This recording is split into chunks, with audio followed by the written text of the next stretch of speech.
का ओके। अब आता है हमारा 41। हमने श्रावक के पहले 5 अणुव्रत पढ़े। 5वां था इच्छा परिमाण। अब इच्छा परिमाण को यहाँ पे तंबू बता दिया है। तंबू को गाड़ने के लिए क्या चाहिए? खूंटियां। अगर तंबू को एकदम मजबूती से रखना है तो खूंटियां बहुत जरूरी है। तो बताया जाता है कि जैसे इच्छा परिमाण तंबू है तो उसकी 3 खूंटियां होती हैं जिनको गुण व्रत कहते हैं। क्या कहते हैं? गुण व्रत। और वो 3 गुण व्रत कौन से हैं? दिशा व्रत, उपभोग परिभोग यानी भोगोपभोग और अनर्थ दंड परिहार। ये 3 जो है ये खूंटी का काम करते हैं। और तंबू कौन हो गया? इच्छा परिमाण व्रत। तो दिग्व्रत क्या है? गमन आगमन के लिए क्षेत्र की सीमा करना। भोगोपभोग नियमन, खाने पीने पहनने ओढ़ने आदि वस्तुओं का संयम।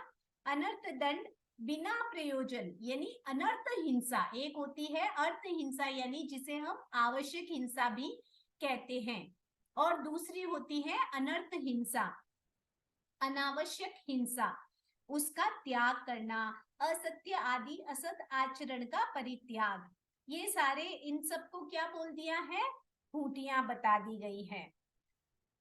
दिग्व्रत, भोगोपभोग और अनर्थ दंड। इच्छा परिमाण के व्रत ये सहायक व्रत या उपनियम भी कहते हैं। उपनियम किसको कहते हैं? अगर बोले कि इच्छा परिमाण के उपनियम या व्रत कौन से हैं सहायक व्रत, तो आप क्या लिखेंगे? दिक् परिमाण, भोगोपभोग और अनर्थ दंड, ये 3 है। क्लियर? यहाँ पे बताया जाता है कि साम्राज्य मनोवृत्ति के 2 रूप हैं। यानी अब आज पहले जमाने में क्या होता था, राजा महाराजाओं का समय था, तो उस समय अपने अपने राज्य का विस्तार यानी साम्राज्यवादी मनोभावना बहुत ज्यादा होती थी। अपने क्षेत्र का विस्तार, फिर वो दूसरे राजाओं पर अटैक करते थे, उनका राज्य भी अपने राज्य में शामिल करके क्या बोलते थे? हमारा राज्य और बड़ा हो गया, ये हो गया क्षेत्र विस्तार। लेकिन अभी आजकल वो तो नहीं हुआ, लेकिन व्यापार विस्तार बहुत हो गया है। यानी अपने देश में अपने पहले तो अपने गांव में करेंगे, फिर गांव से सिटी में करेंगे, फिर स्टेट वाइज करेंगे, बहुत सारी ब्रांचेस बना देंगे, फिर पूरे ऑल ओवर इंडिया में फैलाएंगे, फिर दूसरे देशों में भी फैलाना। ऐसे बाहर की कंपनियां जैसे आजकल इंडिया में आके करती है, फिर अपना प्रभुत्व जमाते हैं। तो यहाँ आचार्य तुलसी कहते हैं कि ये जो विस्तारवादी मनोवृत्ति है ये नहीं होनी चाहिए। पहले क्षेत्र वाली थी, अभी व्यापार विस्तारवादी मनोवृत्ति हो गई है। तो कितने प्रकार की मनोवृत्ति बताई साम्राज्यवादी मनोवृत्ति में? क्षेत्र विस्तारवादी और व्यापार विस्तारवादी। यस। तो यहाँ पे जैसे बाहर की कंपनियां आकर अपने आर्थिक साम्राज्य के लिए स्थापित करती हैं। अब आता है गांधी जी ने एक समय में स्वतंत्रता संग्राम के दिनों ने गांधी जी ने स्वदेशी आंदोलन किया था। अपने देश का ही कपड़ा पहनो, अपने देश की ही चीजें खाओ, अपने देश की ही चीजें पहनो, अपने देश की ही चीजें यूज करो, पहनो। ठीक है? तो उन्होंने विदेश के लाए हुए कपड़े जलाए। उनका लक्ष्य नहीं था कि मुझे विदेश के कपड़े जलाना है, लेकिन स्वदेशी बचाओ स्वदेशी अपनाओ, ये उनका नारा चला था। होता है कि इससे क्या होता है, यहाँ के जो लोग हैं जिनकी गरीब आजकल क्या हो रहा है, अमीर बहुत अमीर होते जा रहे हैं, गरीब बहुत गरीब होते जा रहे हैं। क्यों होते जा रहे हैं? वो दूसरी कंपनियों में सम्मिलित हो जाते हैं, पैसा बाहर चला जा रहा है, अपने लोग गरीब है क्योंकि नौकरियां नहीं मिल रही है, अपने लोगों को रोजगार नहीं मिल रहा है। काम करने में भी वो लोग सोचते हैं कि हम हमारे इतने से काम में क्या कर लेंगे, मतलब बड़ी बड़ी कंपनियों में करेंगे तो बहुत पैसे मिलेंगे। ये सारी चीजें जो होती हैं इंसान को स्वावलंबी बनाने से रोक देती है। तो यहाँ पे कहते हैं कि जो गांधी जी का वो जो था कि भाई भारत मतलब स्वदेशी अपनाओ और स्वदेशी बचाओ, वो वाला अभियान यहाँ आज भी होना चाहिए। इससे क्या होगा? स्वावलंबन, गांव की अर्थव्यवस्था आदि बातें, उत्पादक श्रम के प्रति निष्ठा जागेगी और आत्मविश्वास जागेगा। अब आता है कि श्रावक की आचार संहिता के इन 3 व्रतों में पहला व्रत है व्यावसायिक साम्राज्यवादी की मनोवृत्ति पर अंकुश लगाना। अब यहाँ पे व्यवसायिक यही देश विदेशों में फैलाना, मेरी 2 ब्रांच तो हो गई, मुझे 10 ब्रांच बनानी है, फिर मुझे है ना स्टेट में बनानी है, फिर मुझे ऑल ओवर इंडिया में ब्रांचेस बनानी है, फ्रेंचाइजी दे देते हैं, फिर मुझे बाहर भी बनानी है, इंडिया से बाहर भी बनानी है, सब जगह मेरा नाम होना, मेरा रुतबा, मेरा फैलना, व्यवसाय फैलना, ये सारी मनोवृत्ति। दूसरा व्रत है भोगों को, भोग और संग्रह को सीमित करना, यानी जो एक बार भोगी जाने वाली वस्तु है उसको क्या बोलते हैं, भोग करना। जैसे खाना खाना, भोग। पानी पीना, जूस, ये जो भी चीजें होती है एक ही बार भोगी जाती है, मतलब हमने जो खा लिया वो गया, एक ही बार हुआ, है ना। लेकिन जैसे मैंने कल भी क्लास में बताया था, कपड़े होते हैं, गहने होते हैं, या जो भी वस्तु है हम जिसे बार बार उपभोग कर सकते हैं, वो क्या हो जाती है, उपभोग, यानी बार उपभोग। बार भोगी जाने वाली वस्तुएं। तो उनकी लिमिटेशन करना, चाहे वो कुछ भी हो, भोग की हो या उपभोग की सामग्री हो।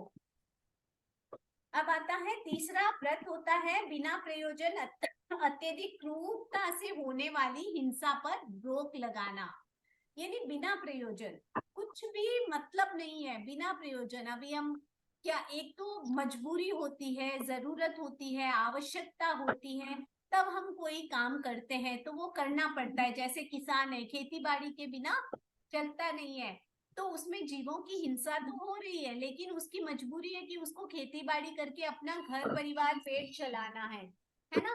तो वो हो गया। एक इंसान ऐसे ही है, जमीन खोदे जा रहा है, बिना फालतू कुएं खुदवाता जा रहा है, बिना फालतू पेड़ कटवाते जा रहा है, वो क्या हो जाती है, अनावश्यक हिंसा, जिसमें उसको कोई जरूरत नहीं है, अनावश्यक ही पशुओं को मारना, नहीं ला काटना। रहे।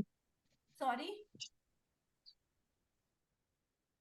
ओके। तो यहाँ पे जो होती है, यहाँ फिर बताया जाता है कि व्यक्ति की जो इच्छाएं हैं उसका अंत है क्या, इच्छाएं कितनी है, ससीम है या असीम है, आकाश असीम। अनंत बताई जाती है ना। उन इच्छाओं को कंट्रोल करना चाहिए, ये हमने कल भी बात की थी। इस प्रकार तीनों व्रत का संबंध किससे जुड़ा हुआ है, इच्छा परिमाण व्रत के साथ, इन्हें गुण व्रत भी कहते हैं। दिग्व्रत के 5 अतिचार बताए गए हैं। ऊर्ध्व दिशा में प्रामाणातिक्रम, अब यहाँ पे ऊर्ध्व दिशा का मतलब हम ऊपर फ्लाइट में भी जा रहे हैं, पहाड़ों पे भी चढ़ रहे हैं, ऊपर मीनारों पे चढ़ रहे हैं, बड़े बड़े आजकल तो कितने फ्लोर्स की बिल्डिंगें बन गई है, 150, हाँ, 160, 200, है ना। तो ये ऊंची ऊंची दीवार ऊपर तक जाना, ये ही ऊर्ध्व दिशा हो जाती है, या फ्लाइट में ऊपर जाना, ये ऊर्ध्व दिशा हो गई। क्योंकि ऊर्ध्व, वैसे ऊर्ध्व दिशा का मतलब पृथ्वी से जो ऊपर की 900 योजन ऊपर की होती है उसे ऊर्ध्व दिशा कहते हैं। जब हम तत्व ज्ञान समझते हैं, तत्व ज्ञान पढ़ते हैं, तो मेरु पर्वत जो समतल भूमि से 900 योजन ऊपर और 900 योजन नीचे गया है उसे मध्य लोक कहते हैं। लेकिन यहाँ हम अगर लिमिटेशन करते हैं, हमारे दिग्व्रत में हम जब सीमा करते हैं तो हम कैसे करेंगे, है ना। तो पहाड़, इतने पहाड़, माउंट एवरेस्ट की चोटी सबसे ऊपर की चोटी है, तो हम सोचते भाई उससे ऊपर तो नहीं जाएंगे। उससे ऊपर क्या जाता है, फ्लाइट जाती है कि नहीं जाती है, यहाँ से 30,000 35,000 फीट ऊपर, है ना। तो हमारी लिमिटेशन कितनी होनी चाहिए, तो ये ऊर्ध्व लोक हो गया। अधोलोक, अभी नीचे जाएंगे तो हम कहाँ जाएंगे, वैसे तो 900 योजन है, बहुत नीचे है भाई 900 योजन, तो हम तो उतना जाएंगे ही नहीं। यहाँ अधोलोक का मतलब या तो समुद्र की गहराई, समुद्र में तो हम गोता खाने जाएंगे नहीं, कुआ बावड़ी जो भी होते हैं उनके अनुसार नीचा अधोलोक हो जाता है। वैसे अधोलोक का मतलब होता है समतल भूमि से जो मेरु पर्वत 900 योजन नीचे गया है उससे नीचे का जो पार्ट है, 900 योजन से नीचे वाला, वो सब अधोलोक में। ठीक है, तब तक वहां तक मध्य लोक है। अब तिर्यक, तिर्यक यानी तिरछा लोक, यानी ये मध्य लोक जहाँ मनुष्य है, ये कितना है, तिर्यक दिशा में। अब हम उत्तर दक्षिण पूर्व पश्चिम ऐसे है ना, तो ये चारों दिशाओं में, या फिर जो विदिशाएं हैं चार, उन चार विदिशाओं में हम कितना जाने का प्रत्याख्यान करते हैं, ये हो गया उसका अतिक्रमण न करना। क्षेत्र वृद्धि, क्षेत्र के परिमाण का विस्तार। आपने रखा है कि भाई मुझे इंडिया से बाहर नहीं जाना है, ठीक है, या 100 योजन, 200 योजन, 500 योजन या इतनी सीमा से बाहर नहीं जाना है, और फिर कभी चले गए तो ये क्षेत्र वृद्धि हो गई, उससे अधिक की वृद्धि। स्मृति अंतर्धान, यानी कभी भूल जाते हैं कि अरे मैंने कितना रखा था, मुझे याद नहीं, संवत्सरी पे क्या त्याग किया था, मैं तो भूल गई, अरे यार कितना त्याग किया था मैंने, कितनी लिमिटेशन रखी थी। जब हमें डाउट होता है कि मैंने 50 रखा था या 70 रखा था, तो हमें 50 तक ही जाना चाहिए। ठीक है, ये हो गया, ये क्लियर है, समझ में आया। हम नेक्स्ट आगे चलते हैं। उपभोक्तान पार परिमिति भोग्य पदार्थ है, सीमांकन संस्कार समाधान श्रावक करे। इस संसार में उपभोक्ता भोग करने वाले अनगिन हैं, यानी भोग्य पर। अब भोग करना अननेसेसरी भी, कुछ लोग अननेसेसरी खाते रहते हैं, भूख नहीं है तो भी खाते रहते हैं, नींद नहीं है तो भी सोते रहते हैं, आवश्यकता नहीं है तो भी कपड़े खरीदते रहते हैं। ये सारी अननेसेसरी चीजें हो जाती है जिनकी हमें जरूरत भी नहीं है, तो हमें उनके सीमा करनी चाहिए। पदार्थ सीमित है और उपभोक्ता अधिक है। वैसे भी इंडिया तो फर्स्ट नंबर पे पहुंच गया, तो अभी तो और ज्यादा हो गए, है ना। तो अब आता है कि हमें इसमें बताया जाता है कि पर्यावरण के संतुलन के लिए विकास हाँ, मैं नहीं आऊंगा। हाँ बिट्टू, 3 भागों में बांटा गया है। एक होते हैं सफाई विकास, कर लूं क्या? प्लीज करूं क्या? अपने आप को, मैम हाँ म्यूट करो आप। हाँ कर दिए। देखिए कभी ज्वाइन होते हैं ना तो वो ऑन खुल जाता है। हाँ, यहाँ आता है कि विश्व में जितने भी कंट्रीज हैं उनको 3 पार्ट्स में डिवाइड किया है। एक होते हैं डेवलप्ड कंट्री, इतनी मॉडर्न हो जाती है, जैसे यूएसए है, यूएई है, उनको डेवलप्ड कंट्री बोलते हैं, मतलब वो विकसित देशों में आती है। जैसे इंडिया है, ये विकासशील, मतलब प्रगति कर रही है, अभी धीरे धीरे अच्छे लेवल में आ गई है, लेकिन वहां तक नहीं पहुंची, उस लेवल तक नहीं पहुंची है। और एक होता है अविकसित, जैसे नेपाल, भूटान आदि कह दीजिए, है ना, ये अविकसित देशों में आते हैं। या कुछ ऐसी और भी कंट्रीज होती होगी जो अविकसित देशों में आती है, जिनमें विकास अभी इतना अच्छा नहीं हुआ। विकास की एक मापदंड जो बताया जाता है उसके अनुसार उनका अंकन किया जाता है। तो 3 प्रकार के विश्व के जितने भी कंट्रीज है, राष्ट्र यानी जितने भी कंट्रीज है, उनको 3 पार्ट्स में डिवाइड किया है, विकसित, विकासशील और अविकसित। तो इंडिया क्या है? विकासशील। विकासशील राष्ट्र के हिस्से में कुछ कम सामग्री आती है। ये देखिए, विकसित राष्ट्र बहुत अधिक सामग्री का उपभोग करते हैं, विकासशील राष्ट्र के हिस्से में कुछ कम सामग्री, और अविकसित राष्ट्रों में तो कमी का प्रतिशत और अधिक हो जाता है, यानी वहां बहुत सारी चीजों की कमी ही होती है।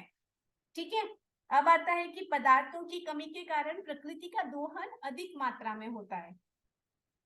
अब क्या करेंगे, यूज करने वाले बहुत ज्यादा है, अभी बहुत सारा सोना चाहिए, सोना लाएंगे कहाँ से? अपने आप तो पैदा नहीं होता है, सोना कहाँ से निकलता है?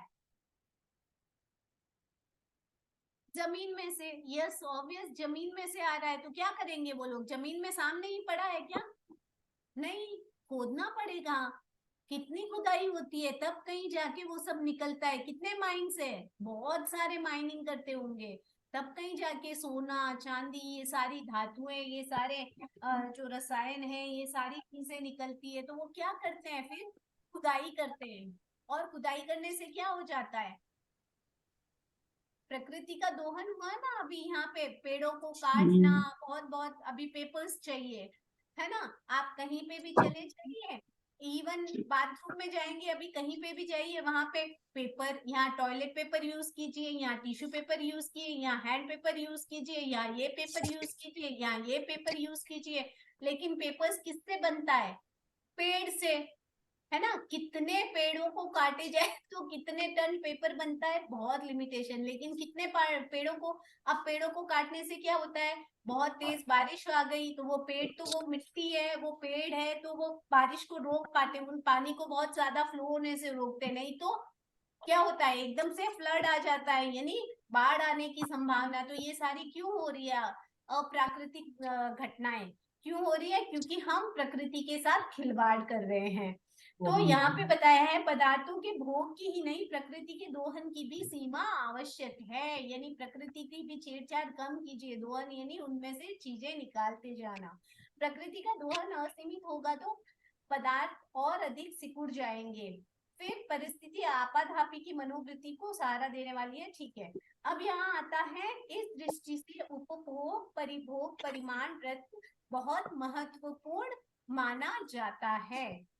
उपभोग परिभोग दो प्रकार के हैं, एक तो होता है भोजन और दूसरा होता है कर्म। लेकिन यहाँ पे किसकी अपेक्षा से बताया है? भोजन, क्योंकि हम कर्मों को भी ग्रहण करते हैं ना। उपभोग और परिभोग कितने प्रकार के? दो प्रकार के, भोजन और कर्म। लेकिन हम यहाँ पे कर्म की बात नहीं कर रहे हैं, हम कर रहे हैं किसकी बात? भोजन की बात। भोजन। यहाँ पे सचित्ताहार, प्रत्येक ध्यान के उपरांत सचित वस्तु आहार करना। अभी आपके सौगन है, मान लीजिए अभी गुरुदेव ने तो क्लियरली मनाही कर दी है ना कि उबाली हुई वो चीज नहीं ले सकते हैं।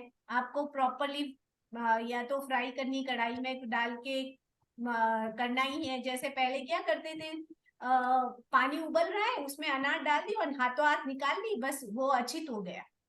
अरे वो पानी लगा ही नहीं, अंदर तक भाप गया ही नहीं, आप कैसे अचित कर रहे हो? कुकुम्बर और टमाटो और कुछ भी होता था, साबुत के साबुत अंदर डाल दिए, निकाल दिए, यस अचित हो गया। इससे व्रत भंग होने की संभावना नहीं, व्रत भंग ही हो जाता है। जब सचित का त्याग है और आपने खा लिया है तो व्रत भंग होता है। तो जिन्हें सचित चीजों का त्याग होता है उन्हें सचित का परिहार करना चाहिए।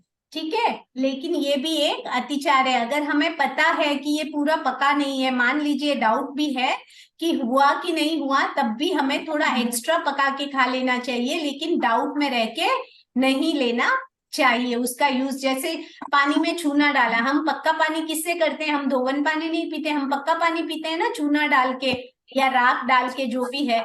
तो पता है कि भाई चूना डालने के 10 मिनट तो हमें एटलीस्ट रुकना ही है, उसी के बाद ये पक्का पानी होगा। तो चूना डाला और पी लिया, भाई मैंने पक्का पानी पिया है। अरे भाई अभी चूने को घुलने तो दो, जी मरे ही नहीं पानी वाले, तो हुआ कहाँ से पक्का पानी? तो यहाँ व्रत भंग होता है, यहाँ आचार्य तुलसी कहते हैं। ठीक है, सचित प्रतिबद्धाहार।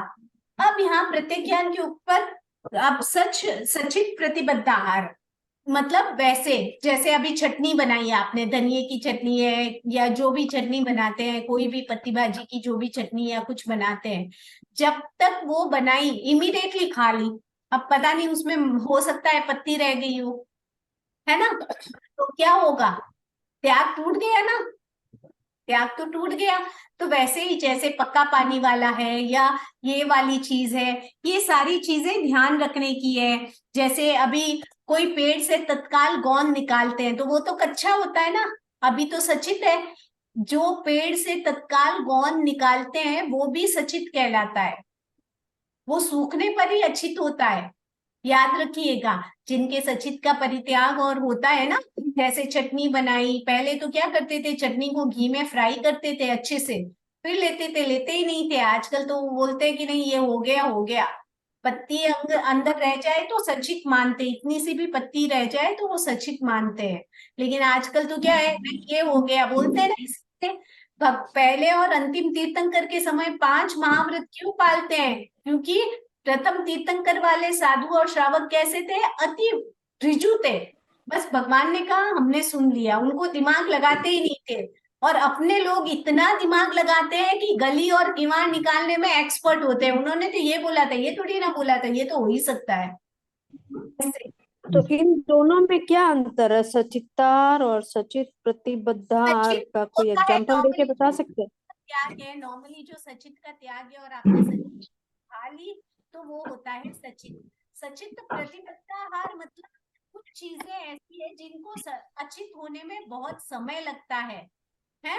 और उन चीजों का, जैसे इसमें है ना बहुत सारी चीजें हैं, जैसे इसमें चटनी है, गुठली निकाल के है, अभी आम है, पका हुआ आम, खरबूजा, ये सारे जब तक छिलके नहीं निकल जाए, गुठली नहीं निकल जाए, ये सारी चीजें वो प्रोसेस होने के बाद ही आपको एकदम अचित हो गया है। और सचिताहार मतलब आपने कुछ पहले मतलब सचित वस्तु का त्याग किया है, और जितनी मात्रा में किया है उससे ज्यादा लगाना, या बहुत सारी चीजें। तो सचित प्रतिबद्धता और सचिताहार, देखिए प्रत्याख्यान के उपरांत सचित प्रतिबद्ध वस्तु का आहार करना। अब इतनी लिमिटेशन रख ली है, मान लीजिए आपने कि भाई आज मेरी इतनी मतलब 1 किलो फ्रूट और सब्जी से ज्यादा नहीं खाऊंगी, या आधा किलो। कई लोग ऐसे मान रखते हैं, कई लोग ऐसे रखते हैं कि ये पत्ती भाजी और ये चीज से ज्यादा नहीं खाऊंगी। ऐसे जो होता है प्रतिबद्ध, यानी नियम ले लिया आपने इन चीजों का, इतना होने के बाद ही खाऊंगा या इतना करने के, और वो पूरा सचित नहीं हुआ, अरे अचित नहीं हुआ है और आपने खा लिया है, या इतनी लिमिटेशन से, ये सारी चीजें होने पर इसमें देखिए प्रत्याख्यान के उपरांत सचित वस्तु का आहार करना, प्रत्याख्यान के उपरांत सचित प्रतिबद्ध वस्तु का आहार करना। प्रतिबद्ध यानी नियम हो गया, प्रतिबद्ध हो गया, ठीक है। पक्व भक्षण, धान का आहार, जब तक कोई चीज पूरी पकी नहीं है, जैसे आम हो गए, केले हो गए, पपीता हो गया, या कोई भी धान हो गया, या कुछ भी हो गया, जब तक वह पूरा पका नहीं है तब तक नहीं खाना चाहिए। जैसे कच्चे में आ जाता है, जैसे पपैया है, आम है, केले, ये सारी चीजें पकाने प्रोसेस से पकती है ना, तो इनका भक्षण नहीं करना, यानी इनको नहीं खा सकते हैं अगर त्याग है तो, ठीक है। जैसे मक्के के भुट्टे, बाजरी के पूंख, ये सारी चीजें होती है ना, सेकते हैं ना, बहुत सारे लोग सेक के खाते हैं। तो मान लीजिए कच्चा रह गया है, अपक्व हो गया है, यानी पका नहीं अभी पूरा, तो उसमें भी दोष की संभावना है। दुष्पक्व बने अर्धपक्व धान या फिर बिगड़ा हुआ धान, जैसे किसी कोई चीज खराब हो रही है, या थोड़ी सी ऐसे लगता है कि खराब हुई, अरे इधर से निकाल के खा लेते हैं, हो सकता है उसमें कीड़े पड़ गए हो, त्रस्त जीव हो गए हो, लट आदि उत्पन्न हो गई हो, हमें नहीं दिख रही हो। कई बार ऐसे होता है ना, सीताफल आदि बहुत पक जाए, उनमें लट आ जाती है, बेर होते हैं बहुत पक जाते हैं, ताजे ताजे जब पेड़ से तोड़ के लाते तब तो लट नहीं होती है, लेकिन बाद में इतनी जल्दी लटें पड़ जाती है। तो इन सारी चीजों का ये दुष्पक्व में आ जाते हैं, सीताफल, बेर, समेल आदि बहुत सारी चीजें हैं, ठीक है। और तुच्छ भक्षण मतलब आता है ऐसी चीजें जिनमें फेंकना अधिक होता है, खाने की चीज कम होती है। क्या होता है? फेंकना अधिक होता है, फेंकना जिनमें अधिक वे चीज खाने में लिए, है ना। धान्य तो वो कौन कौन सी चीजें, जैसे अपन होता है असार धान्य, मतलब इसी का मीनिंग होता है। जैसे कस्टर्ड एप्पल, सीताफल ले लिया, खाना कितना होता है, पल्प कितना होता है, थोड़ा सा ही, लेकिन इतना तो मोटा छिलका और इतने सारे बीज। ईख क्या होता है, थोड़ा सा जूस लेकिन पूरा फेंकने का ही रहता है। बेर क्या होता है, ऊपर का थोड़ा सा, बेर का ऊपर का खाते हैं, गुटली गुटली सब। तो ऐसी कई चीजें होती हैं जो खाने की तो कम होती है लेकिन फेंकने की ज्यादा होती है, तो वो भी श्रावक को कहा जाता है कि वो भी नहीं खाना चाहिए, ठीक है। अब आता है आपका 43, कोई डाउट है? ठीक है। गरीबी गौरव गमाना मेरी अभिशाप है। अब ये वाला, हाँ, ये वाला किसके लिए है? भोग की सीमा करने वाला श्रावक। अब यहाँ पे है कि भाई कुछ होते हैं जो मांग कर खाते हैं ना, मांग कर, जिनके पास कुछ नहीं है भीख मांग कर भी खाते हैं बेचारे, और किसी के पास इतना है कि देखते जाओ। तो यहाँ पे होता है कि भोग की सीमा करने वाला श्रावक सब कुछ छोड़ दे, अकिंचन बन जाए, ये अभिष्ट नहीं है, ये नहीं हो नहीं सकता, इतनी वो नहीं है। लेकिन क्योंकि गरीबी से गौरव समाप्त होता है और अमीरी से अभिशाप बन जाती है, गृहस्थ जीवन में मांग कर खाना स्वाभिमान खोना है और मानसिक कष्ट बढ़ाता है। ऐसी स्थिति में श्रावक खेती, व्यापार या किसी प्रकार का श्रम करके अर्थ का अर्जन करे, ये लोक सम्मत है। किंतु लोक में घृणित और क्रूर माने जाने वाले कर्मादान व्यापार का वर्जन अवश्य होना चाहिए। अभी कर्मादान मतलब क्या होता है?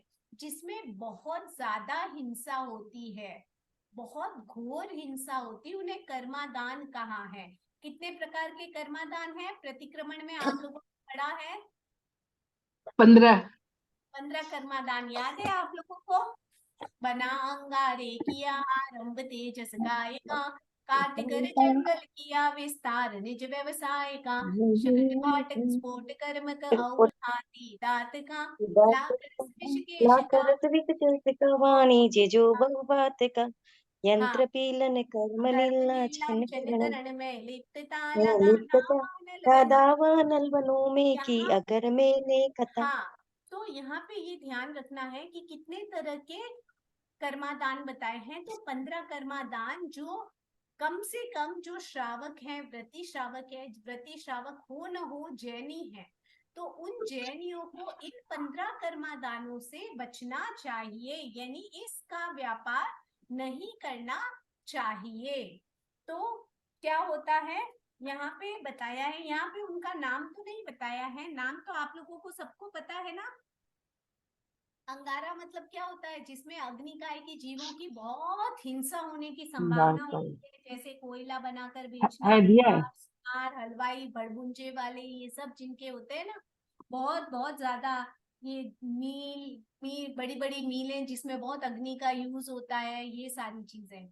वन कर्म मतलब होता है बाग बगीचे, बावड़ी, फूल भाजी उत्पन्न करना, वन ये काटना। सारी चीजें। वन काटना, हाँ, वन कर्म है ना। तो शकट ये मतलब गाड़ी, रथ, रेखा चकड़ा, जी, ये ये सारे नाम, रेखा जी क्वेश्चन, ये सारे नाम याद करने के नहीं एग्जाम के नहीं, लिए, ये 15 बार नाम?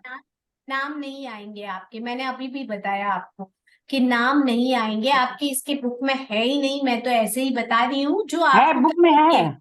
है क्या। नाम है बुक में। बुक में हाँ, इसके है। बाद वाले पेज में है। अच्छा, हाँ है ना, पूरे ये आए हुए है ना। हाँ, नाम है, सॉरी सॉरी। हाँ, 15 कर्मादान श्रमणोपक के लिए, श्रमणोपासक के लिए आचरणीय नहीं है। तो अग्नि का महा आरंभ वाला उद्योग, जैसे सुनार है, लुहार है, ये सब क्या करते हैं, अग्नि का, उनका काम ही अग्नि ही है ना। अग्नि तो पे ही मतलब चलता है हमें इसलिए। सारे याद करने पड़ेंगे, 15 हाँ, ये 15 नाम। कर्मादान तो आपको याद ही करने पड़ेंगे, ये तो याद होने भी चाहिए, वन ताकि कर्म हमें सतत याद कर्म रहे, घटक पता चले कि कौन कौन से व्यापार करने लायक नहीं होते हैं। खदानों को खोदना, वाहनों को बना बना कर बेचना। तो हाँ, एक वाहन चलता है तो कितने जीवों की हिंसा होती है, तो आप डिफिकल्ट है थोड़ा सा। ना हो जाता है ना। शकट मतलब क्या होता है, वाहन। शकट मतलब शाटक बोला है इसमें, ऐसे शकट आता है, शाटक। ठीक है, वाहन का उद्योग, वन कर्म यानी वन काटने वाले का उद्योग, भाटक मतलब वाहन के द्वारा माल ढोने का उद्योग, स्फोट कर्म यानी खदान, ये जो माइंस होती है, ये सारी चीजें, माइंस होती है ना, खोदने की, जमीनें खोदते हैं, पत्थर खोदते हैं, पत्थरों को निकालते हैं, ग्रेनाइट, मार्बल सब निकालने के लिए, या माइंस होती है, वो क्या बोलते हैं, जमीन खोद खोद के निकालते हैं, सोना चांदी निकालने के लिए माइनिंग करते हैं, तो खोदना है ना।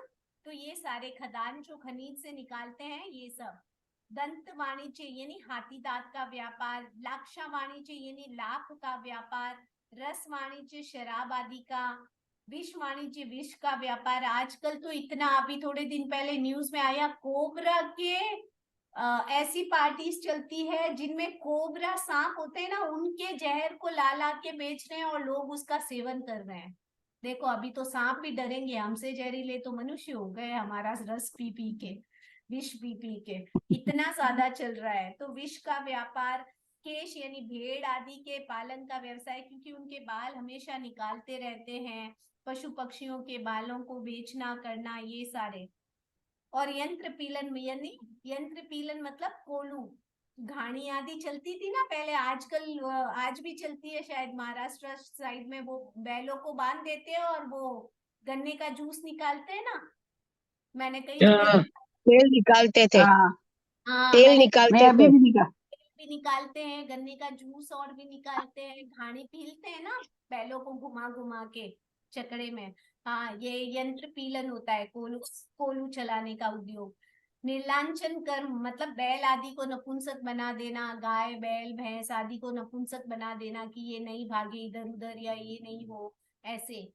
दावा दावाग्नि दान पतना, जंगलों को जला देना। अभी बहुत सारे बड़े बड़े जंगल या खेत खलियान होते हैं, उन सबको जला देना, आग लगा देना कि भाई ये काम हो जाएगा, ये ऐसे।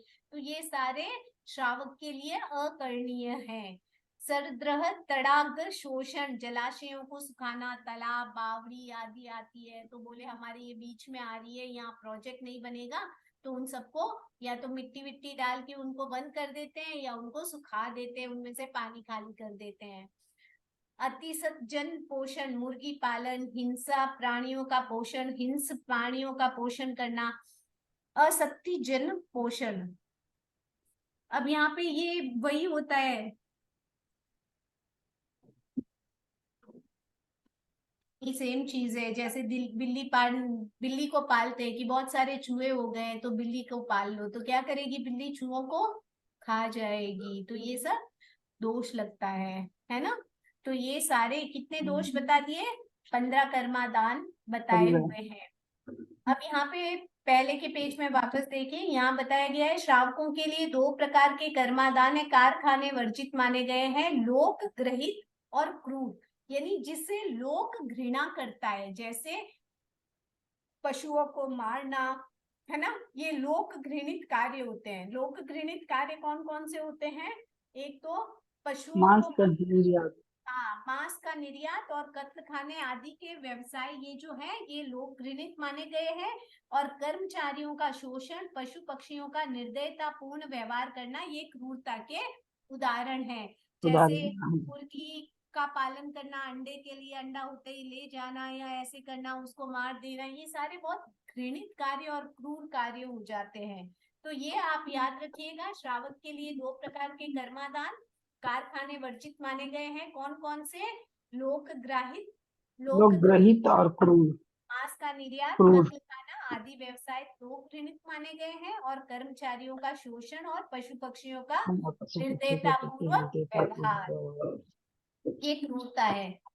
ठीक है, जैसे कल मैंने बताया था, आजकल प्रसाधन सामग्री यानी कॉस्मेटिक आदि बनाने के लिए क्या करते हैं, हमारे कपड़े भी ऊनी कपड़े, सबको अच्छे अच्छे चीजें चाहिए, ये नहीं पता कितने पशुओं की हिंसा हुई है, लेदर के बेल्ट, लेदर की बैग, लेदर का ये, सिल्क की साड़ियां, सिल्क के ये, फिर वुलन का ये चाहिए, कितना वो हो जाता है। तो जब इंसान खरीदेगा ही नहीं तो बनाने वाला क्यों बनाएगा, जब बिकेगा ही नहीं, तो इसीलिए कहते हैं कि हम अगर खरीदना ही बंद कर देते हैं तो बनाना वाला क्यों बनाएगा, फिर वो व्यापार ही नहीं करेगा ना, बोलेगा बिकेगा तो नहीं, ये कोई मांगता तो है नहीं, क्यों करूं। तो इसीलिए कहते हैं कि लिमिटेशन करनी चाहिए। ये 15 प्रकार के कर्मादान बताए गए हैं जो श्रावक के लिए आचरणीय नहीं है। उक्त कर्मादानों का संबंध श्रावक के 7वें व्रत भोगों को भोग परिमाण व्रत के साथ है। ये 15 कर्मादानों का संबंध किससे है, श्रावक के 7वें व्रत से है। अनर्थ दंड परिहार नामक 8वें व्रत की चर्चा, इसके 5 अतिचार बताए हैं।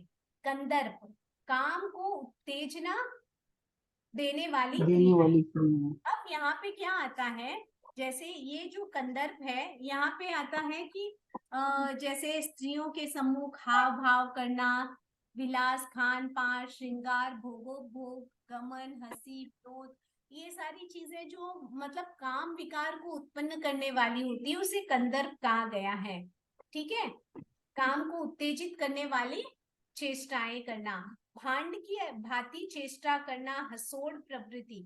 अब यहाँ पे आता है कि ये जो भौएं मटकाना, आंख थमकाना, होठ बजाना, सीटी बजाना, या किसी को ऐसे करते हैं ना लड़के लड़कियों को छेड़ने के लिए, है ना, या लड़कियां किसी को इशारा, या मतलब जो भी है, स्त्री का पुरुष, पुरुष का स्त्री के प्रति ये जो इशारे करना, भौएं मटकाना, ये ठमक ठमक चलना, या जो भी होता है दूसरों को इम्प्रेस करने के लिए, उसको भी अतिचार में बताया गया है। भांड की भांति चेष्टा करना, भांड क्यों बोलते हैं, भड़भुंजे का भांड होता है ना, जिसमें चने उछलते रहते हैं, बोलते हैं ना भांड, इसी को बोलते हैं ना भड़भुंजे का भांड। तो क्या होता है, चने उछलते रहते हैं, वैसे भांड की भांति।